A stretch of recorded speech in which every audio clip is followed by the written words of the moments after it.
On est content que vous soyez là ce matin, en nombre réduit certes, mais on est là. Amen?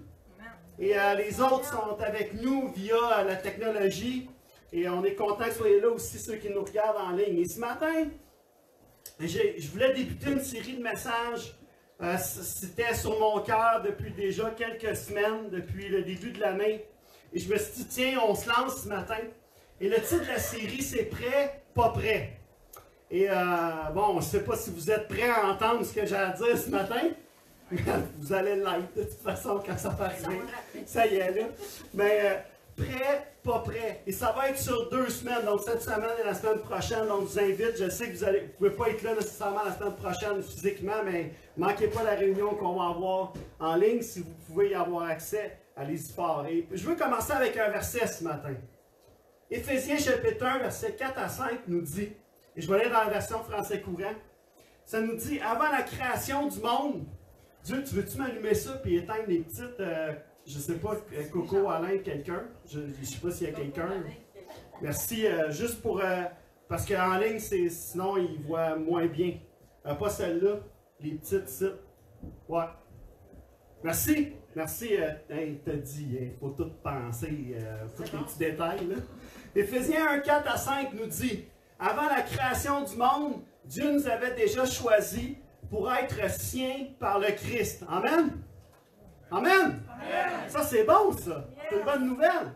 Afin que nous soyons saints et sans défaut à ses yeux. Amen. On va y arriver un jour. On va y arriver un jour. Amen. On est en processus.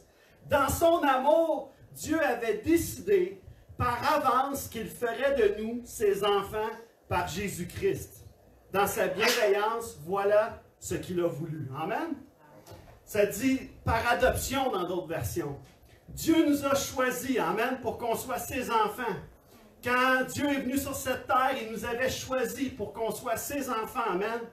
Et d'avance, il nous avait prédestinés à être, avant la création du monde, faire partie de ses enfants, amen. Et c'est pour ça que ce matin, on va parler du retour de Jésus. Amen? Prêt, pas prêt. Et écoutez, avec tout ce qui se passe, je me disais, il y a tellement de choses qui se passent autour de nous autres, et peut-être vous en entendez parler, il y a beaucoup de messages qui circulent sur les réseaux, tout ça. Mais quand on voit ce qui se passe autour de nous autres, je pense qu'on doit s'arrêter quand même comme Église, comme enfant de Dieu ce matin, pour prendre le temps de se remémorer cette vérité-là, que Jésus prépare son retour. Amen. C'est une bonne nouvelle, ça. Si tu es prêt, c'est une bonne nouvelle. Si tu n'es pas prêt, ben c'est ça. On ne dira pas. Ben c'est ça. Mais si tu es prêt, c'est une bonne nouvelle. Et plus le temps avance, plus les jours passent, plus on se rapproche du retour de Jésus. Est-ce que vous avez déjà joué à la cachette? Oui. Ah, pas mal tout le monde a joué à ça. Hein? C'est le plus vieux jeu quasiment au monde. Regarde là-dedans. Hein? Il se cachait, c'est lui qui a inventé ce jeu-là. Je fais des blagues, là. Mais tu sais, et vous savez, la phrase la plus populaire qu'on dit quand on a fini de compter, c'est quoi? Go! Ah oui, c'est ça, vous dites ça? Prêt, pas prêt, j'arrive! Hein? Nous autres, c'est ça qu'on dit, nous autres. Prêt, pas prêt, j'arrive! Et là, qu'est-ce que tu fais pendant que l'autre compte? Hein? Tu te prépares. Il faut que je me trouve une bonne place pour me cacher. Où c'est que tu te caches? Puis là, moi, écoutez, j'ai joué à la cachette. Souvent avec les enfants. Puis moi, je ne veux pas me vanter, mais j'étais bon. Puis je le suis encore. Je me trouvais des cachettes, puis là, regarde, il est où? Voyons, il est disparu, puis là, mais elle a cherché comme il faut, tu sais, les enfants, hein? Ils se tendent assez vite de chercher, puis là, j'étais caché à une place. Écoutez, tu sais, je rentrais pas, là. Puis j'étais plus petit que là, là. J'ai pris du poids, là. Mais je rentrais pas, j'étais caché. C'est il est où? Puis là, j'étais caché dans une place. Tout ce coup, j'avais mal, mais il fallait que je gagne. Moi, j'étais de même. Peu importe la douleur, c'est moi qui finis dernier, ils ne me trouveront pas. Mais je dis ça parce que tu es là, puis tu te prépares, tu trouves une bonne cachette, tu sais, tu te prépares, puis ce que tu veux, c'est pas te faire trouver. Mais tu es prête, tu te prépares. Et là, la personne dit prêt, pas prêt, j'arrive. Tu sais qu'à part qu'elle s'en vient. Là. Et je pensais un peu, si c'était là, tu sais, si Jésus revient aujourd'hui, si c'est là, prête-là live quand je vous parle, là.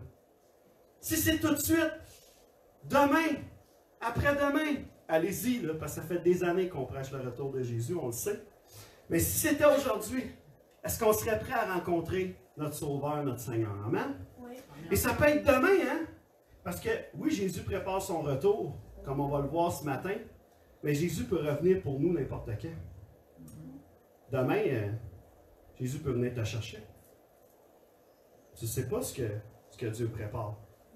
Jean 14, verset 1 à 3 nous dit, Jésus lui-même qui dit ça, Jésus dit, que votre cœur ne se trouble pas. Ayez foi en Dieu, ayez aussi foi en moi. Dans la maison de mon Père, il y a beaucoup de demeures. Si ce n'était pas vrai, je vous l'aurais dit. En effet, je vais vous préparer une place.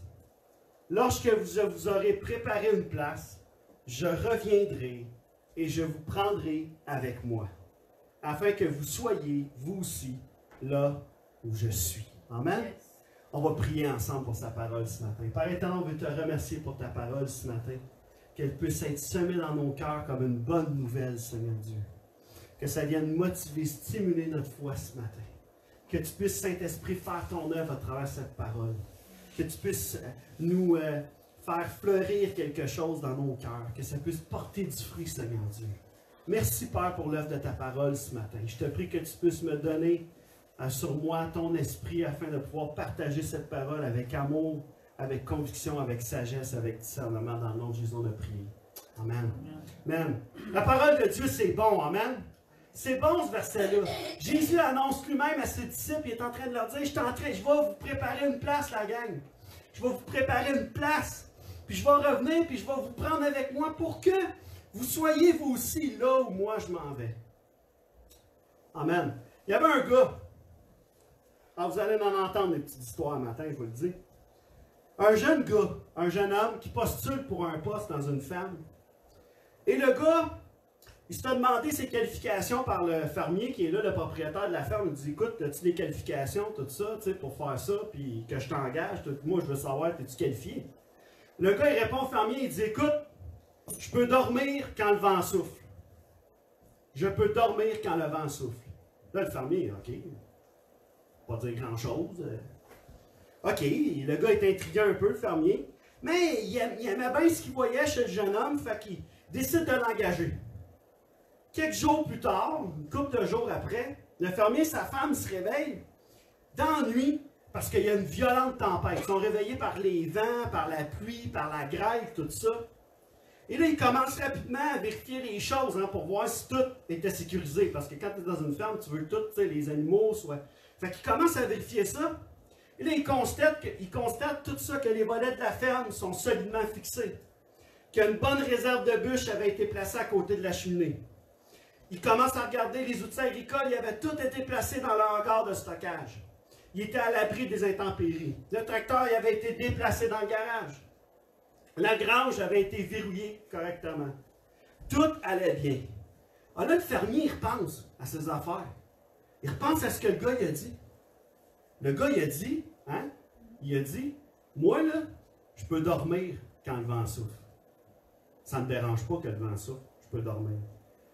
Parce que le jeune homme en question, il avait accompli son travail loyalement, fidèlement. Quand le ciel était dégagé, quand il faisait beau, il était prêt à affronter la tempête quand elle a éclaté. Alors, quand le vent soufflait, il n'avait pas peur. Le gars pouvait dormir sur ses deux oreilles. Moi, je dors quand le vent souffle.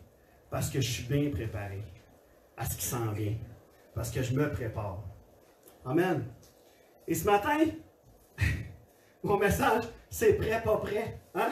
De se préparer. Une chose que je veux partager avec vous, c'est l'histoire de mon fermier. J'oublie tout le temps mes slides d'histoire, souvent. La première chose, c'est Jésus reviendra. Amen? Ça, c'est une bonne nouvelle, ça. Jésus va revenir. Il y a plus de versets sur la seconde venue de Jésus que sur la première venue. La première venue, c'est quand Jésus est venu dans le monde comme bébé, qui est venu pour nous sauver à la croix. Mais il y a plus de versets sur la seconde venue que sur la première. Pourquoi? Parce que Jésus lui-même va annoncer son retour. Matthieu 24, verset 27. On n'ira pas là tout de suite, je vais revenir à ça après les versets. Matthieu 24, 27 nous dit, « En effet, tout comme l'éclair part de l'est et apparaît jusqu'à l'ouest, ainsi sera le retour du Fils de l'homme. » Et on va lire ensemble les versets 36 à 39. Et c'est Jésus ici qui parle lui-même.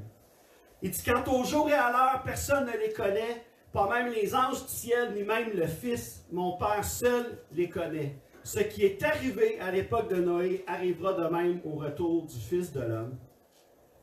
Et ça nous dit, en effet, dans les jours précédant le déluge, les hommes mangeaient et buvaient, se mariaient et mariaient leurs enfants, jusqu'au jour où Noé est entré dans l'arche. Ils ne se sont doutés de rien jusqu'à ce que le déluge vienne et les emporte tous. Il en ira de même au retour du Fils de l'homme. Jésus ici, Jésus lui-même annonce son retour. Et il y avait une jeune fille. Je vais revenir en arrière, comme je vous ai dit. Il y avait une jeune fille à un moment donné. Une mère qui essaie d'expliquer à sa petite fille la mort de sa grand-mère. La grand-maman de la petite fille venait juste de mourir et la mère essaie d'expliquer cette tragédie-là à sa fille. Elle dit, Dieu a envoyé chercher l'âne. Et un jour, il nous enverra chercher. Mais on ne sait pas quand ce sera. Plus tard dans la journée, OK, là, elle dit ça à sa fille. Fait qu'elle dit, on ne sait pas quand ça va arriver. Mais plus tard dans la journée, la mère, elle ne voit pas sa fille, se fait un petit bout. Pendant quelques minutes, puis là, elle commence à la chercher dans la maison. Et là, elle trouve la petite fille dans sa chambre, en train de faire une valise. Fait que là, elle regarde sa fille. Elle dit, qu'est-ce que tu fais là? La petite fille, elle regarde sa mère, elle dit, si on ne sait pas quand Dieu va venir nous chercher, ben, je pense qu'il faudrait peut-être faire nos valises au cas où qui arrive aujourd'hui, tu sais. Il faudrait être prêt. Hein? Intéressant. À penser de l'enfant. Mais, tu me dis qu'il pourrait arriver n'importe quand. Ben, moi, je suis en train de faire mes valises au cas où qu'ils viennent me chercher. Elle n'avait pas tout compris. Mais elle avait compris. Hey, il peut revenir n'importe quand. Elle a dit, s'il décide d'aller me chercher aujourd'hui, moi, regarde, ma valise est prête. Hein? Je suis prête. Intéressant, hein? Jésus annonce son retour. Et il nous dit que ça va arriver. Ça, c'est bon. Ça, c'est bon pour nous autres. Matthieu 24, 6 à 7. Pas de suite, pas de suite. Je vais trop vite, là. Et il dit, ça va arriver, mais ça va arriver comment? Comme un éclair. Je ne sais pas si ça vous est déjà arrivé de vous faire frapper par la foudre. Je souhaite que non. Moi, c'est arrivé à mon père. Il s'est fait frapper par la foudre, mon père. 2 fois. OK? Je ne sais pas si vous avez des génératrices chez vous. Nous autres, on avait une génératrice et quand la tempête part, une des pires places où être, c'est proche de la génératrice. Okay, c'est proche des trucs qui marchent de l'électricité et qu'il n'y a pas de. Vous savez, là, le principe qui est là. C'est pour ça qu'on a du caillou de chat après nos chars, en partie. Là. Mais tu sais, mon père est là, puis je me souviens, moi je n'étais pas là, mais j'ai entendu. Mon cousin m'a conté qu'il était là, il est live. Et mon père se promène tranquille, la tempête commence à arriver. Puis là, il se doute de rien, tu sais, il se promène, il marche, il s'en va juste. Nous autres, on avait plusieurs bâtiments sur notre ferme, fait qu'il fallait se promener entre un puis l'autre, puis il se promène, puis tu sais, faut que tu fasses tes affaires, fait qu'il pleut, qu'il pleuve pas, tu te promènes, là. Peu importe les intents, faut que tu te rendes à une place puis à l'autre pour aller soigner les animaux. Fait que mon père se promène, tout ça, se méfie pas de ça pour une seconde, passe à côté de la génératrice, bam, l'éclair frappe. Là, mon cousin, il n'a pas le temps de lui, rien vu. Puis lui, tout ce qu'il voit en se retournant, c'est mon père. Il marche de la même. Mais mon père ne boit pas, là. Tu sais, il n'a pas bu, là. Mon père, il marche de la même, puis là, tu le vois, tu sais, il ne sait plus trop où c'est qu'il s'en va. Ça lui est arrivé 2 fois, ça. Il se doute de rien. Ça arrive de même. Et Jésus dit, ça va arriver de même. Vous ne le verrez pas arriver. Boum! Fraction de seconde, fini. C'est ce que la Bible nous dit, hein? Ça va arriver, qu'on ne s'y attendra pas. Mais son retour, c'est une certitude. Amen? Il l'a promis. Il nous donne même des indices. Hein? Matthieu 24, 6 à 7 nous dit, vous entendrez parler de guerre et de menaces de guerre. Ne vous laissez pas effrayer, car il faut que toutes ces choses arrivent. Cependant, ce ne sera pas encore la fin. Une nation se dressera contre une nation et un royaume contre un royaume, et il y aura en divers endroits des famines, des pestes et des tremblements de terre. Et tout ça, on le voit. On le voit là, dans le monde qui arrive autour de nous. Puis là, écoutez, on ne peut pas passer à côté de la pandémie qu'on vit présentement, qui est quelque chose d'historique, malgré que c'est déjà arrivé dans le passé avec la grippe espagnole. Il y en a eu d'autres pandémies, ce n'est pas la première là, dans l'histoire. Mais on voit que ces choses-là arrivent. On voit que ces choses-là sont présentes. On entend quoi? On entend parler de guerre. Il y en a-tu? Il y en a des guerres. On entend parler des choses qui sont en train de se passer. Et les choses se dressent, les choses se mettent en place pour le retour de Jésus. Vous savez, à une époque, c'était difficile d'influencer tout le monde en même temps. OK? Aujourd'hui, avec Internet, facile d'influencer tout le monde en même temps. L'Internet, le réseau dans lequel on est une plateforme facile pour les gens de nous détourner de la vérité de Dieu. Hein? C'est facile. Les choses sont en place. Le nucléaire est arrivé, les choses sont encore plus en place. Et on voit dans le monde se dresser des choses, on voit les pandémies, il y a des catastrophes qui se passent, des famines, il y en a partout. Partout, il y a des famines. Les choses sont là, les choses sont en place. Mais, quant au jour et à l'heure, Jésus va dire, personne ne les connaît. On ne sait pas quand ça va arriver. Ni même le Fils, même Jésus ne sait pas. Il dit, seul mon Père le connaît. Et Jésus est en train d'affirmer de sa bouche lui-même. Il dit, écoutez, je ne peux pas savoir, personne ne peut savoir quand est-ce que ça va arriver tout ça. Je ne sais pas pour vous autres, moi, durant des années, pendant que j'étais chrétien, j'entendais du monde dire, Jésus, là, il revient en 2010. Avez-vous déjà entendu ça? En 2000. Après ça, il y a eu 1980, il y a eu bien avant, 1980, 1974, il y a eu des dates, il y en a eu des dates et des événements, 2000, après ça 2012. Puis là, quand les tours se sont fait frapper, 2001, le 11 septembre, ça va faire 20 ans, là, 2011, hein? 2011, 2001, souvenez-vous? 2001? 2001. Ça va faire 20 ans, peu importe, là. Moi, je me souviens, quand c'est arrivé, là, on recevait des appels. Chez nous, le monde y appelait chez nous mon père. Mon père était impliqué dans l'église, c'était un diacre, c'était un ancien dans l'église. Les gens l'appelaient. Hey là, ça y est, là. Ça y est, là. C'est la fin, là. Jésus revient, là. Qu'est-ce qu'on fait? Qu'est-ce qu'on fait? Là, mon père, ben là, si Jésus revient, c'est une bonne nouvelle, non? Mais oui, mais là, qu'est-ce qu'on fait? Si c'est la fin, Jésus revient, je fais quoi? Je fais quoi? Mon père était comme, mais là, écoute, il revient, yes, tu sais, c'est une bonne nouvelle. C'est correct, on est correct, on s'en va. C'est ça que ça veut dire. Et là, les gens étaient paniqués. Les gens dans l'église étaient paniqués de voir ce qui est en train de se passer. Puis là, il y a eu toutes sortes de choses. Et là, ça y est, nanana, les choses. Puis là, ça fait 20 ans de ça. Ça va faire 20 ans de ça cette année, en septembre. Et moi, t'entends ça, voyons. Et je vais vous dire une chose que j'ai entendue, que j'ai trouvée très intéressante.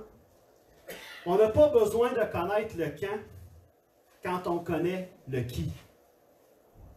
Hein? On n'a pas besoin de connaître le quand on connaît le qui. Le quand ne devrait pas nous subjuguer, ça ne devrait pas prendre tant d'importance. Quand Jésus va revenir, peu importe quand Jésus va revenir, est-ce que tu es prêt? Peu importe le quand, tu connais le qui. Pourquoi le quand t'inquiète tant? Tu connais qui? Le qui va revenir, c'est le Dieu qui est bon, qui t'a choisi, amen, depuis la fondation du monde, qui te prépare une place, qui te veut avec lui. Quand tu connais le qui, tu n'as pas besoin de savoir le quand. Amen. Puis le quand nous préoccupe des fois trop. Non, connais le qui. Sois prêt. Amen. Ayons foi en Dieu, ayons foi en Jésus. On ne doit pas avoir peur. Jésus va dire, ne vous laissez pas effrayer. Ayez pas peur de ces choses-là. C'est une bonne nouvelle, au contraire. Bon, c'est pas une bonne nouvelle pour tout ce qui se passe, tous les gens, toutes les tragédies. Ça, j'en suis conscient. C'est pas ça que je veux dire. Mais ce que je veux dire, c'est pour que nous sommes des enfants de Dieu. Et comme enfants de Dieu, c'est une bonne nouvelle pour nous, le retour de Jésus. Amen. Amen. Mais on n'a pas besoin de connaître le quand. Je veux que ça reste. On n'a pas besoin de connaître le quand.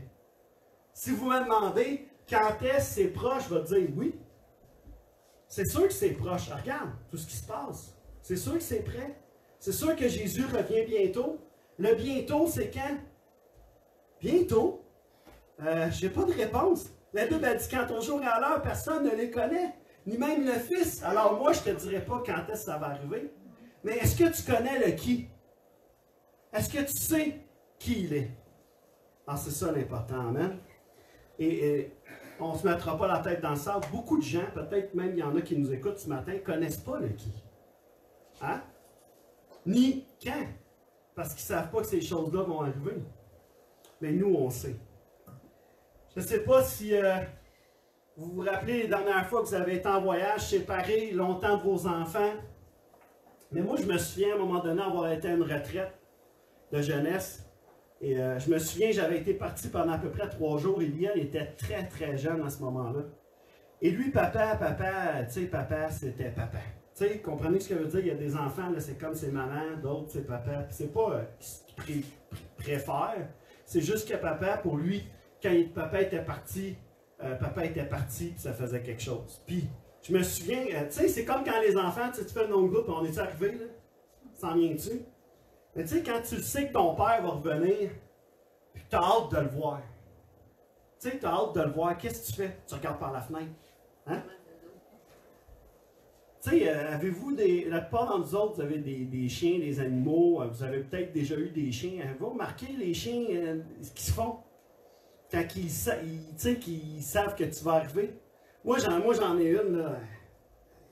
C'est un bébé encore, là, mais tu sais, quand on part, la première affaire qu'elle fait, elle s'en va à la fenêtre. Où c'est qu'ils s'en vont? Qu'est-ce qu'ils font? Pourquoi ils sont? Puis là, ça demande, tu sais. Et les enfants font pareil, ils sont attachés à leur papa. Puis moi, je me souviens, quand je suis revenu, mon gars, la première chose qu'il a fait, papa, je suis tellement content que tu sois là. Il m'a serré dans ses bras. Je me souviens avoir pleuré parce qu'il me serrait tellement fort qu'il était presque en train de m'étouffer. Puis il me disait, je suis content que tu sois là. Je suis content de te voir, papa. Et je repensais à ça cette semaine et je me disais, on n'a pas besoin de connaître le quand comme on connaît le qui. Vous savez, mon gars savait que j'allais revenir. Hein? Il était confiant que j'allais revenir. Puis il savait que quand j'allais revenir, j'allais être là pour lui. Parce qu'il savait qui j'étais. Puis que quand je disais j'allais revenir, j'allais revenir. Comprenez-vous là où je m'en vais ce matin? Alors, il n'y avait pas besoin. Lui, il avait besoin de savoir quand est-ce, parce que c'est un enfant. Nous autres aussi, mais on s'attend des fois trop au quand. On sait que Jésus va revenir. On connaît le qui. On sait que Jésus va revenir. Quand il va être là, il va être comme ça. Il va dire, viens. Viens. Viens. Hein? Bon et fidèle serviteur, dans la joie de ton maître. C'est ce que la Bible nous dit, amen. Prêt, pas prêt. Qu'on soit prêt ou pas prêt, Jésus va revenir. Que tu sois prêt ou pas prêt, quand tu es en cachette, quelqu'un est parti pour te trouver. Hein? Même si tu n'es pas prêt. Alors, prêt, pas prêt, Jésus va revenir. C'est sûr que je veux parler du prêt ce matin. On parle de Jésus qui revient, mais soyons vigilants. Ça, c'est le deuxième point. Soyons vigilants. Et en d'autres termes, soyons prêts. Préparons-nous comme il faut. Hein? Préparons-nous au retour de Jésus. Il y avait 2 fous qui étaient en train de... Dans un char, à un moment donné, 2 fous sont dans un char, puis il y a le fou qui conduit, il dit à l'autre, il dit « Hey, mon gars, on est vraiment mal pris. Les freins ne fonctionnent plus pantoute. » L'autre, il répond « Écoute, c'est pas grave. » L'autre, il dit « Ouais, mais tu comprends pas, on est dans une pente. On est dans une pente. » Il dit « La voiture va s'arrêter. » Il dit « Regarde, il y a un stop en bas de la rue. » Oui.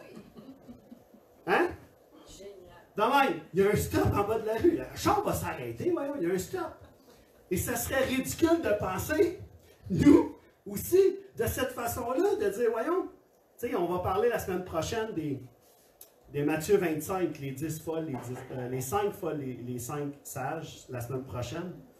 Et on parle de 2 fous ici qui sont là, qui sont convaincus, il y a eu un stop, mais ça va s'arrêter, il n'y a pas de problème, le stop est là pour que la chance s'arrête. Il y a quelque chose qu'ils n'ont pas compris. C'est pas de même que ça marche. Et des fois, il faut être conscient que la Bible nous enseigne. Jésus va dire lui-même dans Matthieu 24, 3, 4, alors que les disciples vont lui poser la question, ça dit, il s'assit sur le mont des Oliviers, les disciples vinrent en privé lui poser cette question. Dis-nous, quand cela arrivera-t-il et quel sera le signe de ton retour et de la fin du monde? Jésus leur répondit, et Jésus ne leur répond pas en parabole, Jésus leur répondit, faites bien attention que personne ne vous égare. Et ça, c'est la première chose que Jésus va dire. Faites bien attention que personne ne vous égare. On va lire 42 à 44 également. Jésus va continuer un peu plus loin. Il va dire, restez donc vigilants. Hein? Soyez vigilants, puisque vous ignorez à quel moment votre Seigneur viendra. Vous le savez bien, si le maître de la maison savait à quelle heure de la nuit le voleur doit venir, il resterait éveillé et ne laisserait pas percer les murs de sa maison. C'est pourquoi vous aussi tenez-vous prêts, car le Fils de l'homme viendra à l'heure où vous n'y penserez pas. Et 1 Thessaloniciens, chapitre 5, versets 2 à 6, ça dit, « Vous savez fort bien vous-même que le jour du Seigneur viendra de façon aussi inattendue qu'un voleur en pleine nuit. Lorsque les gens diront, maintenant règne la paix, maintenant nous sommes en sécurité, alors précisément, la ruine fondra subitement sur eux, comme les douleurs saisissent la femme enceinte et aucun n'échappera. Mais vous, mes frères, vous n'êtes pas dans les ténèbres pour que le jour du Seigneur vous surprenne comme un voleur. Car vous êtes tous enfants de la lumière, enfants du jour. Nous n'appartenons ni à la nuit, ni aux ténèbres. Ne dormons donc pas comme le reste des hommes, mais restons vigilants et sobres. » Et Paul ici est en train de dire, on n'est pas comme eux, on n'est pas comme ça, on est des enfants de lumière, ça ne devrait pas nous surprendre comme si ça arrivait et qu'on ne s'y attend pas. On doit être prêt. Et Jésus répond à la question à ses disciples en commençant par une mise en garde. Il dit, faites attention que personne ne vous égare. Les deux gars dans le char, ah, c'est pas grave, il y a un stop en bas de la rue. Ça, pas important que les freins ne marchent plus, il y a un stop en bas de la rue. On va s'arrêter. Jésus est en train de dire, faites attention. Jésus savait qu'il y aurait des occasions, qu'il y aurait des opportunités pour qu'on se laisse influencer, qu'on se laisse égarer. Égarer par des faux prophètes, des faux raisonnements, des choses qui circulent autour de nous. Et on doit rester vigilant, rester sur nos gardes. Amen.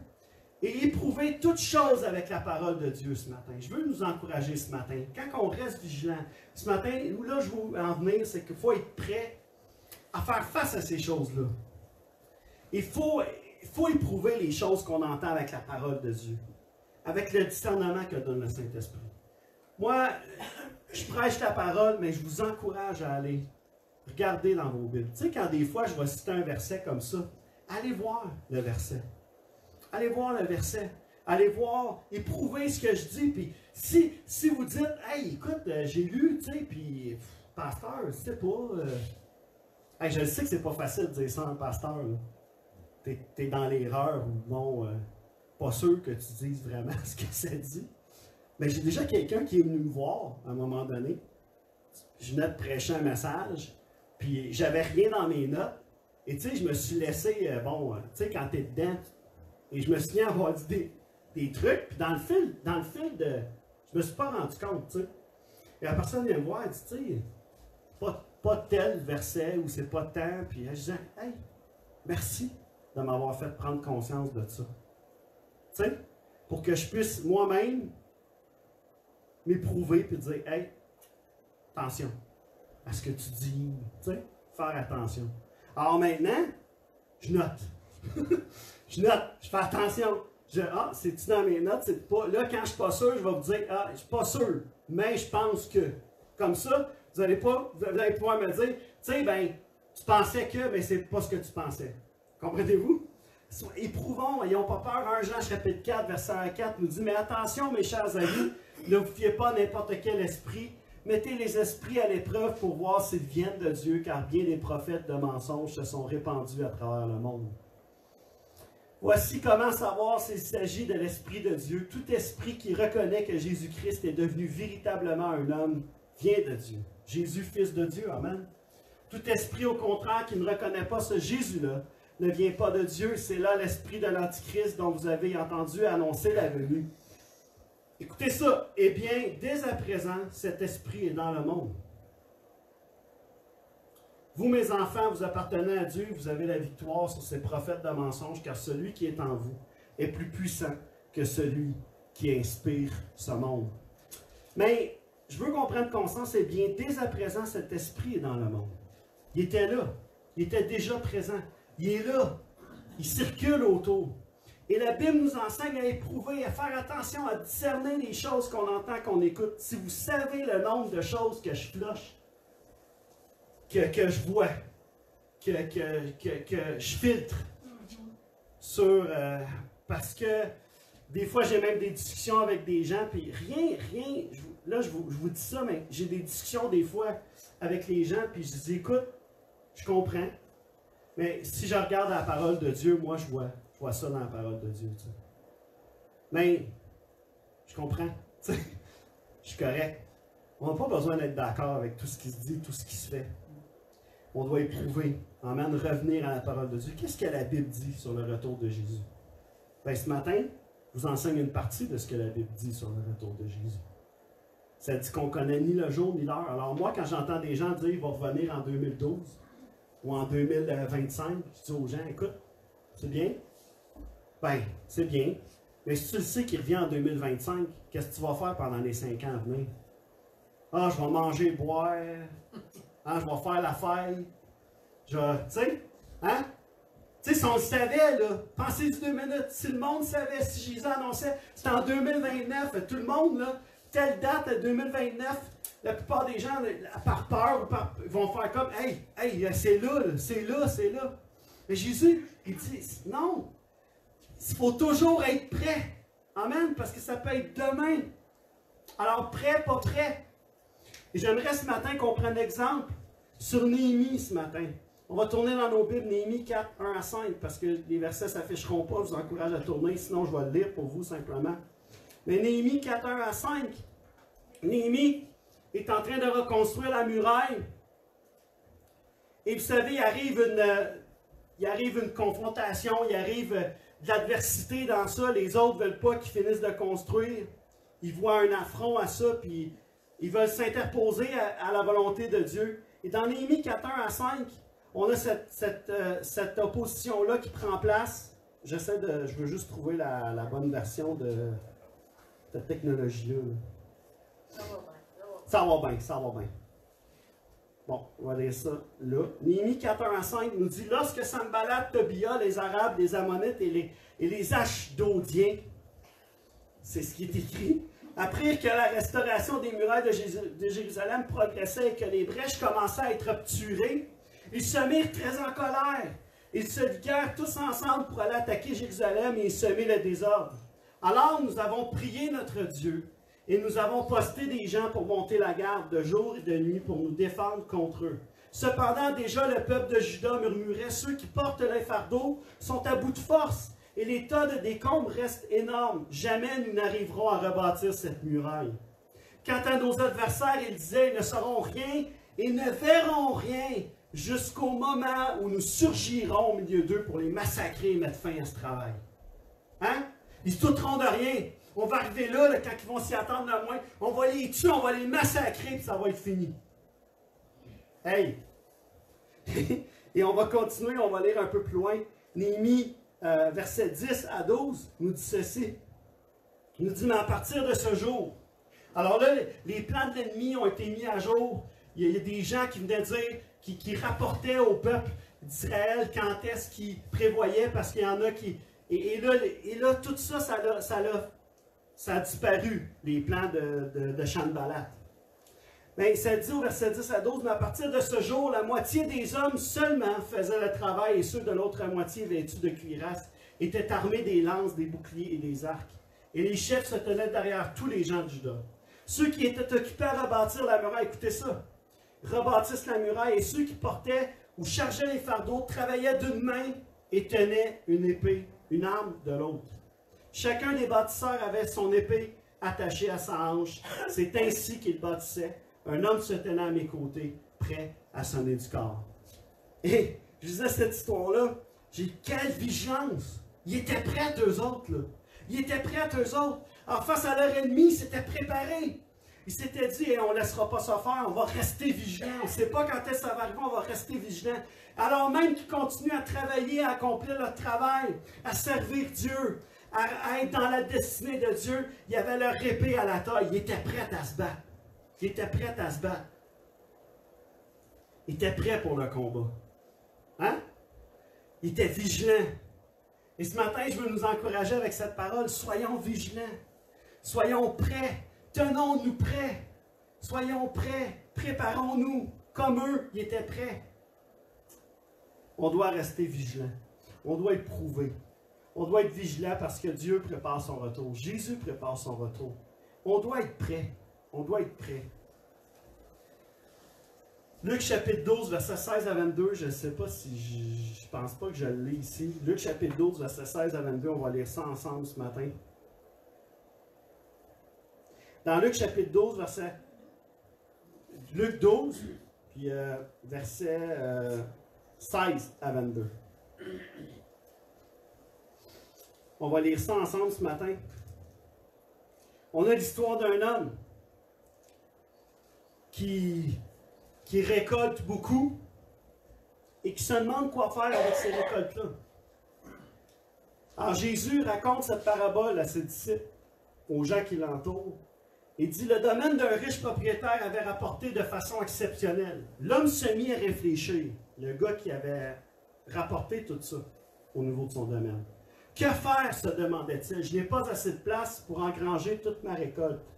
Ah, se dit-il, enfin, je sais ce que je vais faire. Je vais démolir mes greniers pour en construire de plus grands et j'y entasserai tout mon blé et tous mes autres biens. Après quoi, je pourrai me dire, mon ami, te voilà pourvu de biens, en réserve pour de nombreuses années.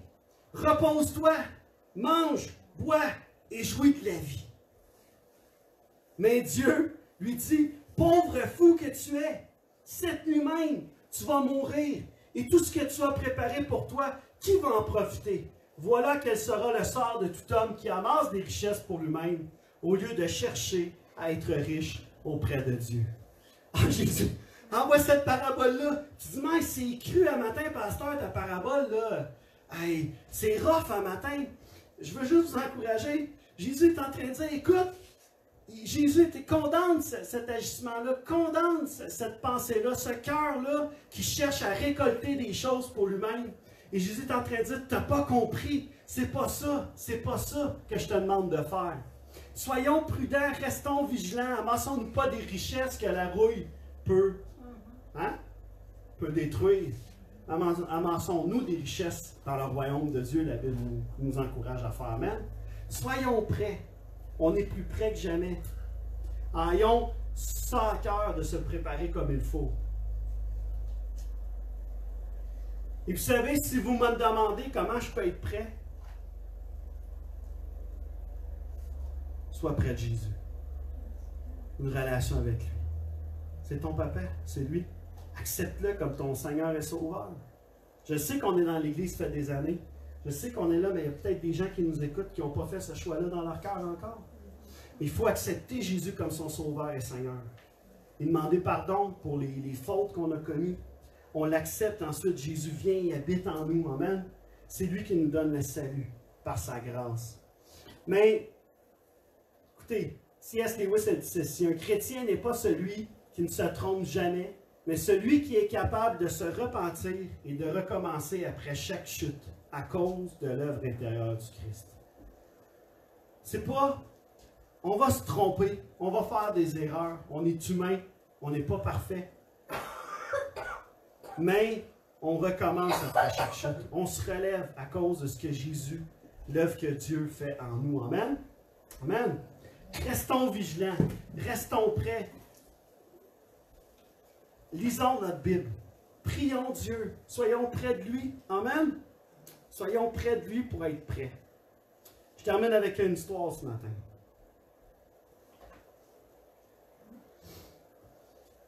Il y a un gars qui était directeur d'une grande école chrétienne.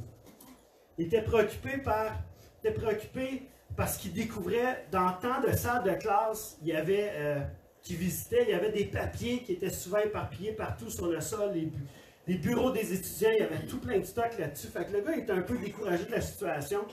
Et il s'est dit en lui-même, il faut faire quelque chose.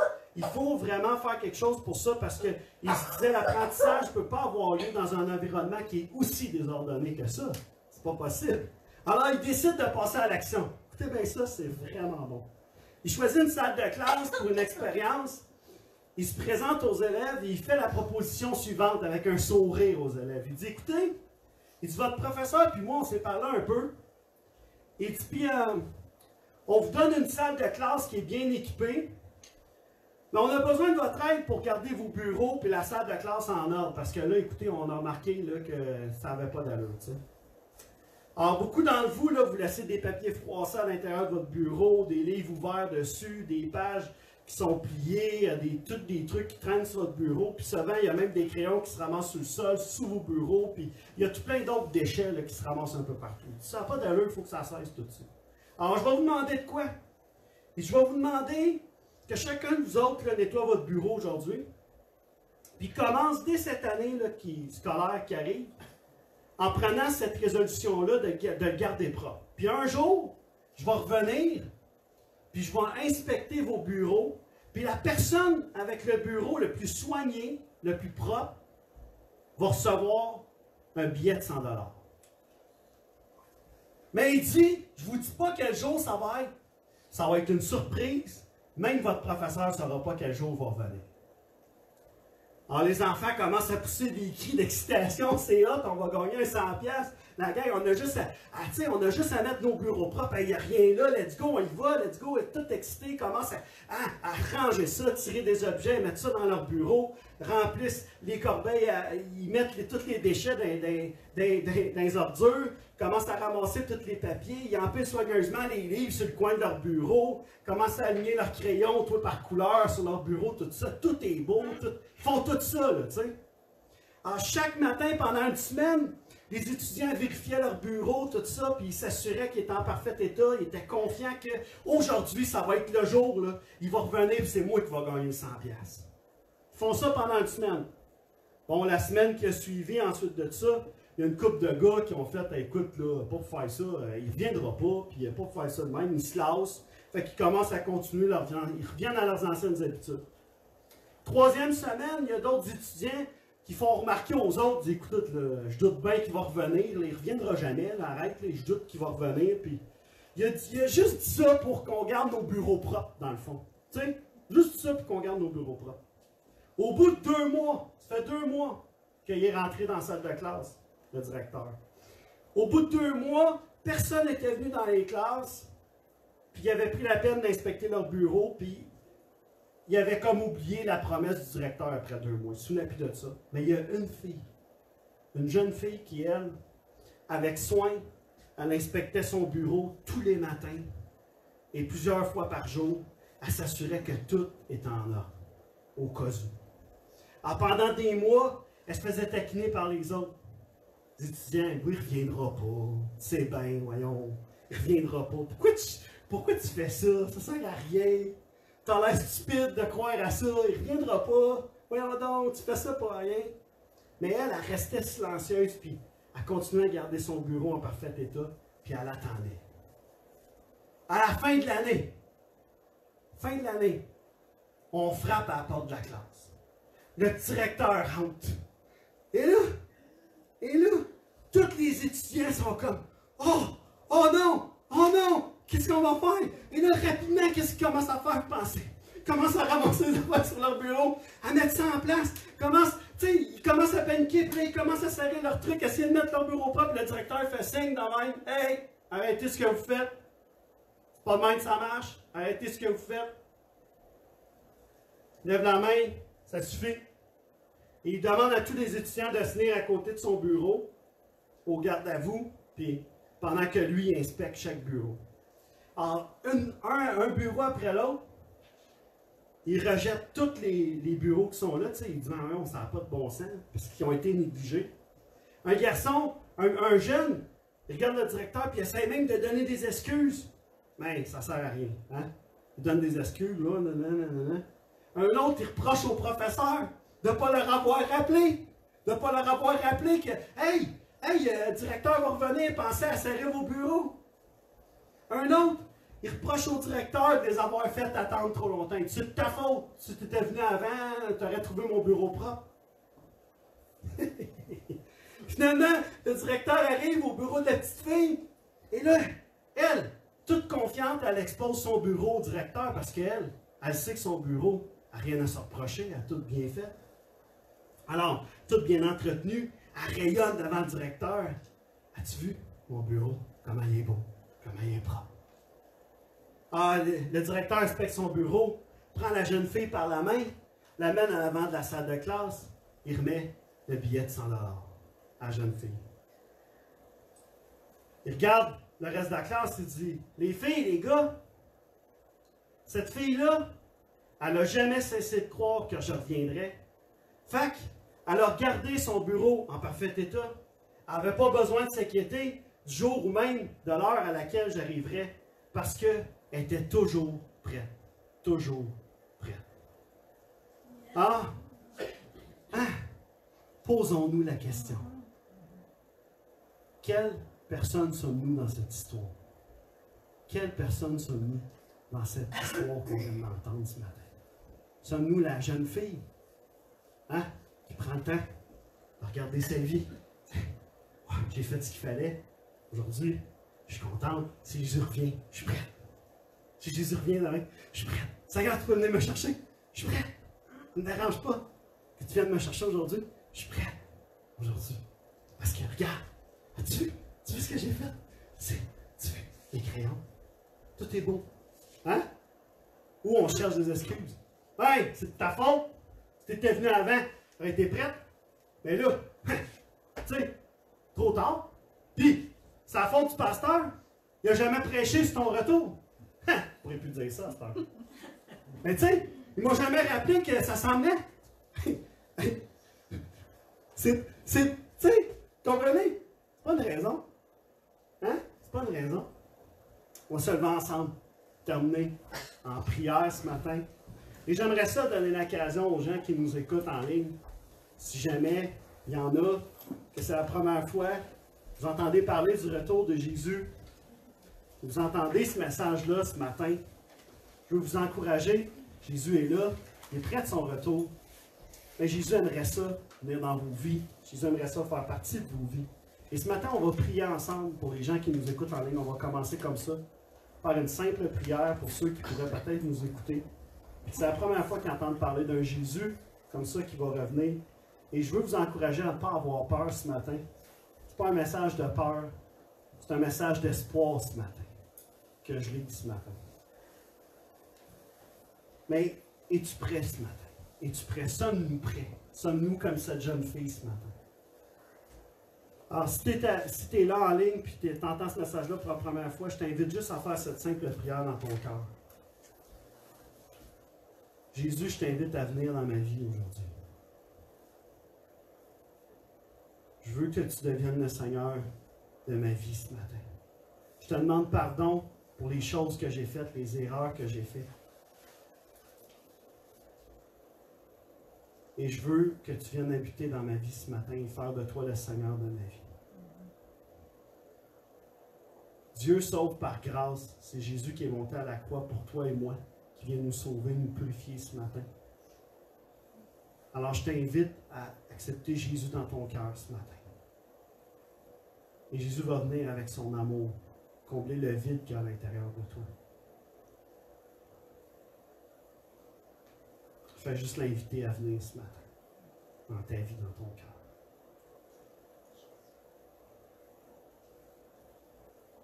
On va terminer en priant pour sa parole ce matin, pour la réunion qu'on vient d'avoir ensemble. Père éternel, on veut te remercier pour ta parole qui a été partagée ce matin.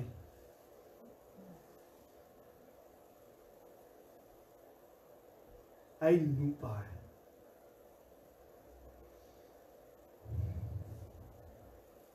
À ne pas oublier le sacrifice de ton Fils sur la croix pour nos vies. À te servir malgré les saisons, les circonstances de nos vies. À être vigilant à ce qui nous entoure pour ne pas nous laisser égarer par quelconque parole ou pensée que ce soit.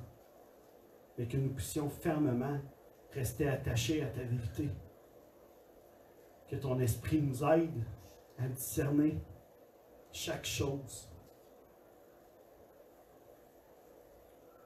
La prière ce matin, Papa, c'est que nous puissions avoir le cœur de cette jeune fille dans cette histoire. On peut se regarder à nos vies. On peut se regarder à nous-mêmes et savoir que on a fait ce qu'il fallait, qu'on est prêt, parce qu'on ne sait pas quand tu vas revenir nous chercher.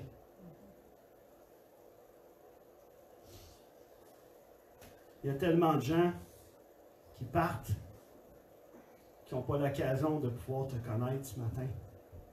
Faisons une différence dans ce monde. Je te prie qu'on puisse faire une différence.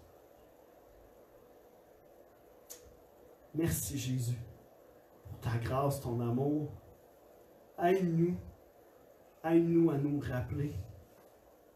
Aide-nous à être prêts. Que ton esprit puisse nous toucher ce matin. Nous rencontrer ce matin. Merci pour ton œuvre dans nos vies. Amen.